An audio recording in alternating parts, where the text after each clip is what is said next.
Presta Premium Women's Wear. Let your body love it. This festive season, travel the world with Grand Royal Tours. The Great KFC Festival. புதிய gold burger meal flat 299 இல் சொக்க தங்கம் சைக்கோலி இல்ல. இந்திய ரூபாயோட மதிப்பு குறைய குறைய தங்கத்தோட விலை ஏறும். ஸோ கடந்த வாரத்துல அது ஒன்று முக்கியமா நடந்தது. உலக அளவில் வட்டி விகிதங்கள் குறையும் போது தங்கத்தோட விலை ஏறும். இப்போ தங்கம் ஏறக்குறைய அந்த முயல் சந்தையில தான் இருக்குது. ஒரு செய்தி வந்தால் அதனுடைய தாக்கத்தை பொறுத்து ஏறுது. அப்படியே ஒரு 4 நாள் கழிச்சு வேற ஏதாவது ஒரு செய்தி வருது ஆப்போசிட்டா, உடனே தங்கம் இறங்குது. பதுக்கி வைக்கப்பட்ட தங்கங்கள் இல்லைன்னா கணக்கில் வராத தங்கங்கள் இதெல்லாம் வெளிக்கொண்டு வருவதன் மூலமா அந்த தங்கம் விலை சரிய வாய்ப்பு இருக்கா சார்? அரசாங்கத்துக்கிட்ட தான் தங்கம் அதிகமா இருக்கு, பொதுமக்கள் கிட்ட அதிகமா தங்கம் கிடையாது. பொதுமக்கள் கிட்ட அதிகபட்சமா தங்கம் இருக்கிற நாடு எதுன்னு பாத்தீங்கன்னா அது இந்தியா தான். இந்த மாதிரி கருப்பு பணம் வச்சிருக்கிறவங்க நிறைய பேர் தங்கமா மாத்தி வச்சுப்பாங்க. ஒரு வருஷத்துக்கு முன்னாடி யாராவது பேங்க்ல எப்படி போட்டுருந்தாங்கன்னா ஒரு 7% வட்டி கிடைச்சது. ஆனா இந்த கருப்பு பணம் வச்சிருந்து தங்கம் வாங்கி வச்சிருந்தவங்க 10%, 60% மேல லாபம். பர்சன்டேஜ் ஆஃப் டேக்ஸ் கம்மியா இருக்கும்போது அப்சல்யூட் அமௌண்ட் கலெக்ட் ஆகிற பணம் நிறைய இருக்கும். அது அரசாங்கத்துக்கும் மகிழ்ச்சி, மக்களுக்கும் மகிழ்ச்சி. ஆனா வரிகள் அதிகமா இருக்கும்போது வரி ஏய்ப்பு தான் அதிகமா நடக்கும். அந்த வரி ஏய்ப்பு அதிகமா நடக்கிறதுனாலதான் இந்த மாதிரி தங்கம் அது மூலமா நிறைய முதலீடு போகுது. இது இந்தியாவுக்கு ஒரு என்ன சொல்றது, ஒரு இன்டைரக்டா ஒரு பெரிய தலைவலி தான். நிறைய பேர் இந்த டிஜிட்டல் கோல்டுல எல்லாம் இன்வெஸ்ட் பண்றாங்கல்ல சார், அது சேஃபான மெத்தடா? பிசிக்கல் கோல்டு தான் பெஸ்ட். அந்த பிசிக்கல் கோல்டுல உங்களுக்கு செய்கூலி சேதாரம் அதிகமா போகுது, வேண்டாம் அப்படின்னு முடிவு பண்ணீங்கன்னா நீங்க கோல்டு காயின் ஆமாங்க, இதாங்க ஆப்பு, நீங்க இது உள்ள பணம் போட்டீங்கன்னா உங்களுக்கு கோல்டு வந்துடும் அப்படின்றாங்க. அந்த கடையை இழுத்து மூடிட்டு போவாங்கன்னு நமக்கு தெரியாது. கண்டிப்பா செய்யாதீங்க. So best option physical gold தான்.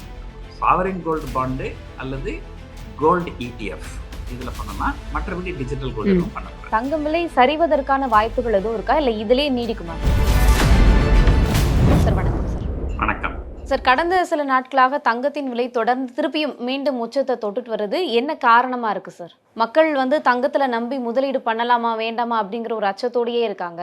திடீர்னு சரியுது, சரி வாங்கலான்னு பார்க்கும்போது திடீர்னு ஏறிடுது. எதனால இந்த ஏற்ற இறக்கத்துல இப்படி ஒரு நிலைத்தன்மை இல்லாத ஒரு சூழல் நிலவுது சார்? பொதுவாக நம்ம ஏற்கனவே பல இன்டர்வியூல நம்ம பேசியிருக்கிறோம். இந்தியாவில் தங்கத்தினுடைய விலை எப்படி நிர்ணயம் ஆகுது அப்படின்னு பார்த்தா அது 3 காரணங்கள் இருக்கு. ஒன்று, உலக அளவுல தங்கம் விலை எப்படி இருக்கு டாலர்ல. 2வது இந்திய ரூபாயோட மதிப்பு. 3வது அரசாங்கத்துடைய வரிகள். அரசாங்கத்துடைய வரிகள் அடிக்கடி மாறாது, அது ஒரே சீரா தான் இருக்கும். அதனால அதை விட்டுட்டு பாத்தீங்கன்னா 2 காரணங்கள் அடிக்கடி தினமுமே மாறக்கூடிய விஷயங்கள். 2 விஷயங்கள். ஒன்று, உலக சந்தையில தங்கத்தோட விலை. 2வது இந்திய ரூபாயோட மதிப்பு. இப்ப கடந்த வாரத்துல என்ன நடந்ததுன்னு சொன்னால், இந்திய ரூபாயோட மதிப்பு அமெரிக்கன் டாலருக்கு எதிராக ஆக குறைவான அளவுக்கு போயிடுச்சு, சரிவை சந்திச்சு. சரிவு. ஸோ இப்ப பாத்தீங்கன்னா இந்திய ரூபாயோட மதிப்பு ஒரு ஆல் டைம் லோ அப்படின்னு சொல்லாங்க. அந்த அளவுக்கு ரொம்ப மோசமா தான் இருக்கு. ஸோ இந்திய ரூபாயோட மதிப்பு இறங்க இறங்க தங்கத்தோட விலை தானா ஏறும்.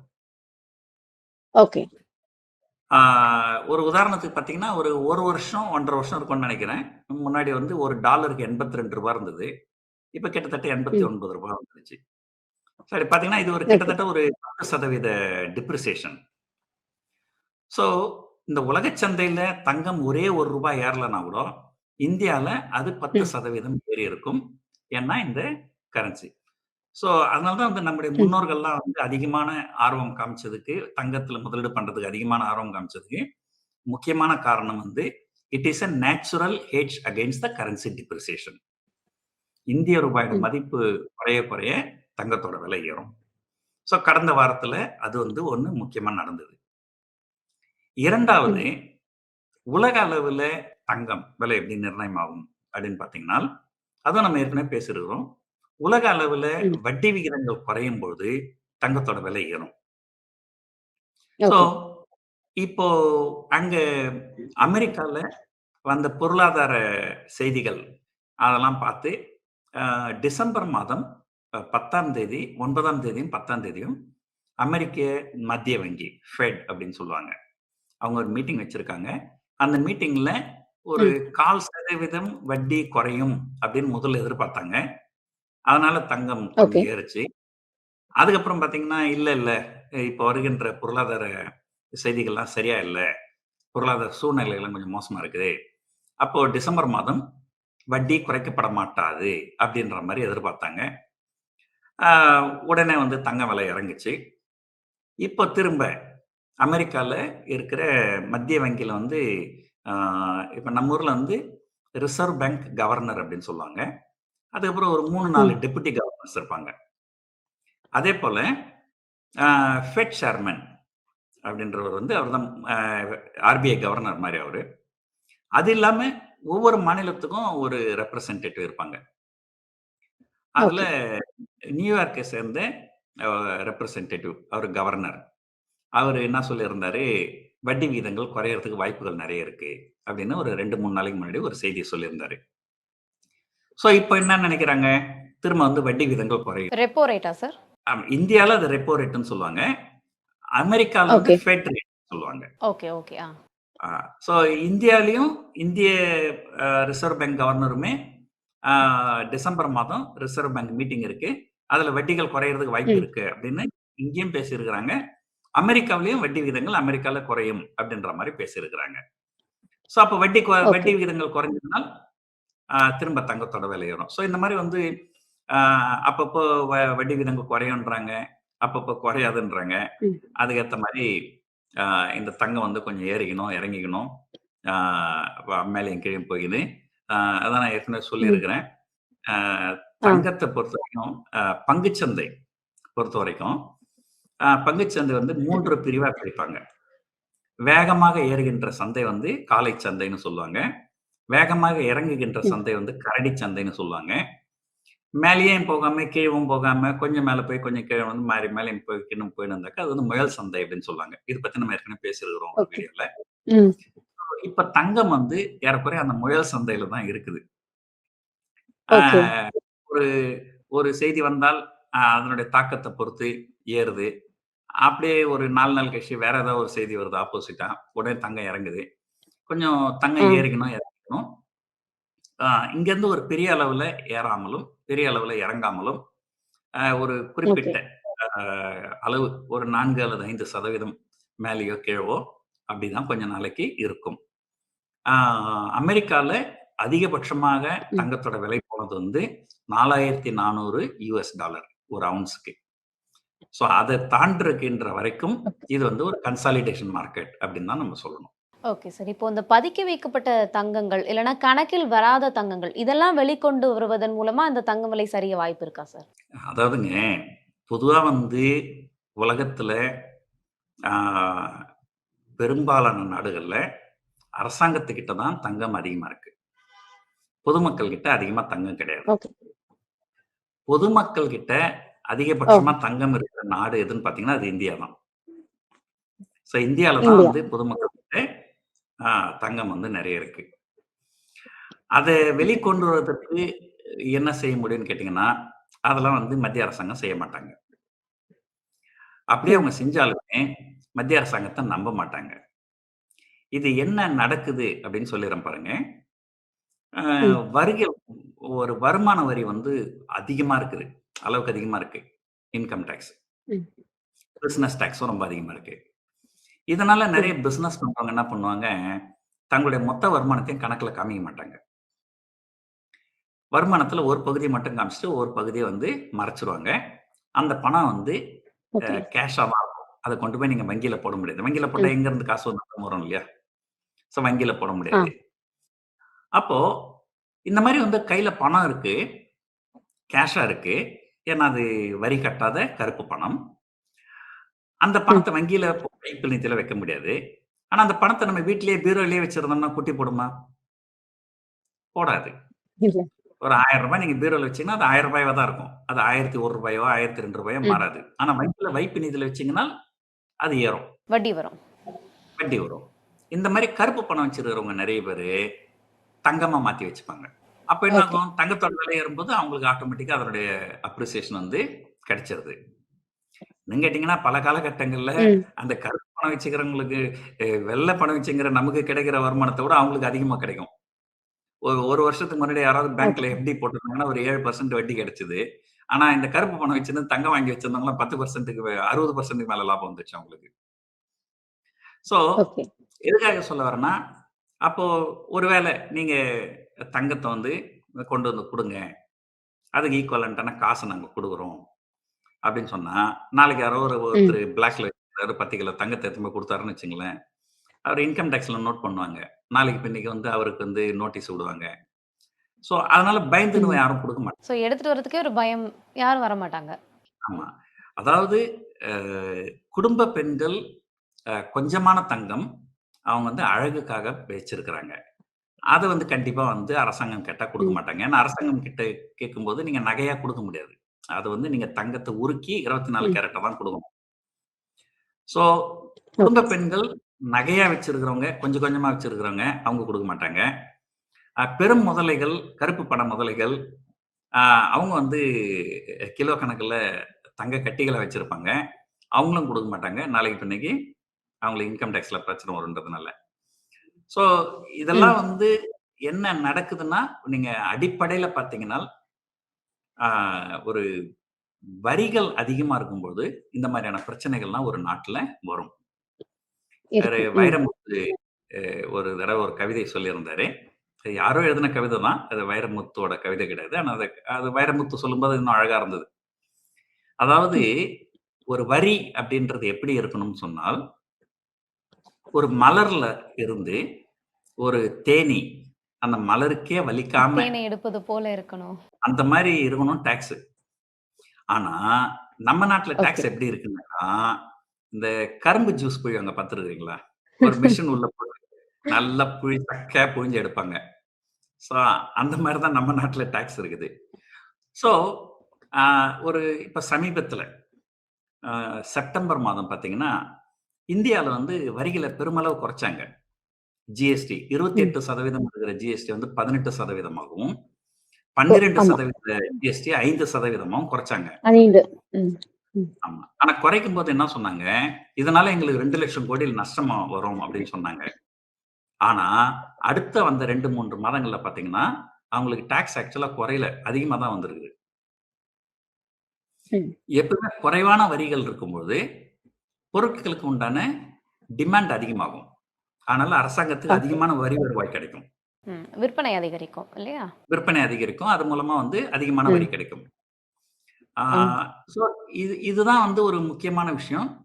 இதனால தான் வந்து வரிகள்லாம் வந்து ஒரு வரிகள் குறைவா இருக்கும்போது நெறைய பேர் என்ன பண்ணுவாங்க, வரி குறைவா தானே இருக்கு. நம்ம இந்த வரிய கட்டிடுவோம். ம். கட்டிட்டோம்னா நம்ம பணம் வெள்ளை பணமா இருக்கும். அத நம்ம வந்து பங்குச் சந்தையில ஆ. முதலீடு பண்ணலாம். ரியல் எஸ்டேட்ல முதலீடு பண்ணலாம்.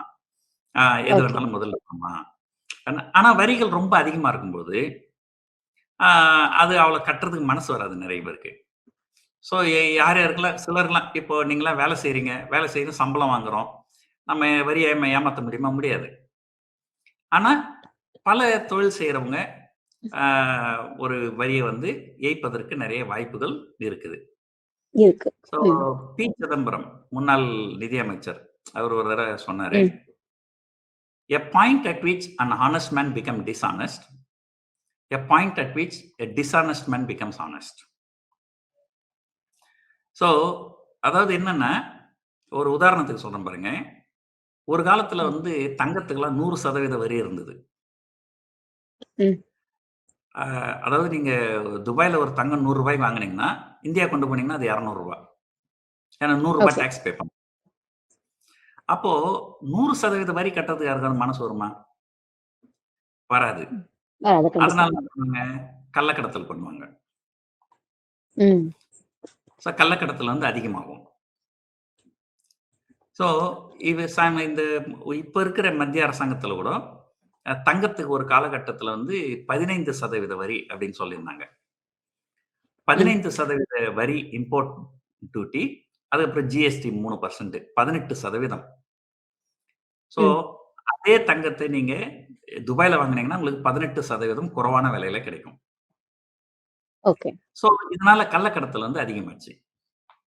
அதனால தான் என்ன பண்ணாங்க, ஒரு 1 வருஷம், 2 வருஷத்துக்கு முன்னாடி பட்ஜெட்ல இந்த தங்கத்துக்கு உண்டான இறக்குமதி வரி வந்து 15% இருந்து தளர்த்துனாங்க. 6. ஸோ எதுக்காக இதை சொல்ல வரேன்னா, பர்சன்டேஜ் ஆஃப் டேக்ஸ் கம்மியா இருக்கும்போது அப்சல்யூட் அமௌண்ட் கலெக்ட் ஆகிற பணம் வந்து நிறைய இருக்கும். அது அரசாங்கத்துக்கும் மகிழ்ச்சி, மக்களுக்கும் மகிழ்ச்சி. ஆனா வரிகள் அதிகமா இருக்கும்போது வரி ஏய்ப்பு தான் அதிகமா நடக்கும். அந்த வரி ஏய்ப்பு அதிகமா நடக்கிறதுனால தான் இந்த மாதிரி தங்கம் அந்த மாதிரிலாம் நிறைய பணம் முதலீடு போகுது. இது வந்து இந்தியாவுக்கு வந்து ஒரு என்ன சொல்றது, ஒரு இன்டைரக்டா ஒரு பெரிய தலைவலி தான். ஏன்னா இந்தியா பொறுத்த வரைக்கும் அவங்க கிட்ட இருக்கிற அந்நிய செலாவணி, அந்த அந்நிய செலாவணி வந்து 2 விஷயத்துக்கு தான் அதிகபட்சமா பயன்படுத்துறாங்க. ஒண்ணு கச்சா எண்ணெய் இறக்குமதி, 2வது தங்கம் இறக்குமதி. இது 2த்துக்குமே அவங்க ஏதாவது ஒரு ஆல்டர்னேட்டிவ், ஒரு நல்ல வழிமுறைகள் யோசனை பண்ணாங்கன்னா, இந்தியாவுக்கு அந்நிய செலாவணி நிறைய மிச்சமாகும். இந்தியாவுக்கு அந்நிய செலாவணி அதிகமா மிச்சப்பட்டால் மட்டும்தான் நம்முடைய கரன்சி ரொம்ப ஸ்ட்ராங்கா இருக்கும். ஒரு பொருளாதாரத்திலையும் நம்ம ஒரு நல்ல முன்னேற்றம் அடைய முடியும். ஸோ இதுதான் வந்து அரசாங்கம் என்ன அப்படிங்கிறத யோசனை பண்ணணும். கண்டிப்பா. இப்போ நெறைய பேர் இந்த டிஜிட்டல் கோல்டுலலாம் இன்வெஸ்ட் பண்றாங்கல்ல சார். அது சேஃபான மெத்தடா? ஏன்னா, அத பத்தி போதிய விழிப்புணர்வு இல்லாத பல மக்களும் போய் இப்போ வந்து இன்வெஸ்ட் பண்றேன், டிஜிட்டல் கோல்ட்ல இன்வெஸ்ட் பண்றேன்ட்டு நெறைய ஆப்ல இன்வெஸ்ட் பண்றாங்க. ஸோ என்ன மாதிரியான ஆப்ஸ் அதெல்லாம் நம்பி இன்வெஸ்ட் பண்ண ஆரம்பிக்கலாம்? டிஜிட்டல் கோல்டு அப்படிங்கிறது சேஃப் இல்லையா? சாதாரண மக்களுக்கு புரியிற மாரி சொல்லுங்க சார். அது எதுவுமே கண்டிப்பா சேஃப் கிடையாதுங்க. ரிசர்வ் பேங்க்லயே வந்து சில அறிவுரைகள்லாம் சொல்லியிருக்கிறாங்க. டிஜிட்டல் கோல்டுலலாம் ரிஸ்க் ரொம்ப அதிகமா இருக்கு. அதுல முதலீடு பண்றத தவிர்த்துருங்க அப்படின்னு சொல்லியிருக்கிறாங்க. ஸோ இன்னைக்கும் நான் சொல்றது என்னன்னா, ஒரு என்ன சொல்றதுன்னா, ஒரு நம்ம ஒரு அழகான மனைவி இருக்கிறாங்கன்னா, நம்ம அப்பப்ப பார்த்துன்னு இருந்தா தான் நமக்கு ஒரு சந்தோஷம். அதே போல தான் நம்ம தங்கம் வாங்கி வச்சிருக்கிறோம்னா, அப்பப்ப நம்ம அத பார்த்துன்னே இருந்தா தான் நமக்கு ஒரு சந்தோஷம். அதனால பிசிக்கல் கோல்டு தான் பெஸ்ட். அந்த பிசிக்கல் கோல்டுல உங்களுக்கு வந்து செய்கூலி சேதாரம் அதிகமா போகுது, வேண்டாம் அப்படின்னு முடிவு பண்ணீங்கன்னா, நீங்க கோல்டு காயின் வாங்கலாம். ஸோ தங்கம் அப்படின்னா ஒன்று பிசிக்கல் கோல்டு வாங்குறது நல்லது. அல்லது எனக்கு பிசிக்கல் கோல்டு வேண்டாங்க, அது வந்து பாதுகாக்கிறதுக்கு பிரச்சனை இருக்கு, திருட்டு பயம் இருக்கு அப்படின்னு சொன்னால், நீங்க ஏதோ பங்கு சந்தையில் பட்டியலிடப்பட்ட கோல்டு ETF அப்படின்னு சொல்லுவாங்க. நீங்க அதுல முதலீடு பண்ணலாம். இத தவிர்த்து நீங்க வேற எங்கேயாவது டிஜிட்டல் கோல்டு இப்ப நிறைய பேர் என்ன பண்ணுங்க, ஆமாங்க இதாங்க ஆப்பு. நீங்க இது உள்ள பணம் போட்டீங்கன்னா உங்களுக்கு கோல்டு வந்துரும் அப்படின்றாங்க. சோ அது அந்த எப்ப அந்த கடையை இழுத்து மூடிட்டு போவாங்கன்னு நமக்கு தெரியாது. தெரியாது. கண்டிப்பா வந்து செய்யாதீங்க. சோ பெஸ்ட் ஆப்ஷன் வந்து பிசிக்கல் கோல்டு தான். அது ஒருவேளை எனக்கு வயசாயிடுச்சோ, அதனால அப்படி நினைக்கிறேன்னா என்னன்னு தெரியல. பட் இன்னைக்கு நான் வந்து பிசிக்கல் கோல்டு தான் விரும்புறேன். அத தவிர்த்து நீங்க வெளிய போனா அந்த சாவரின் கோல்டு பாண்டுன்னு ஒண்ணு இருக்கு. அது வந்து இந்திய அரசாங்கம் குடுத்திருக்காங்க. அந்த தங்க நகை பாண்ட் திட்டமா சார்? ஆமா. சாவரின் கோல்டு அத நிறுத்தி வச்சிருந்ததா சொல்றாங்களே சார் நடுவுல.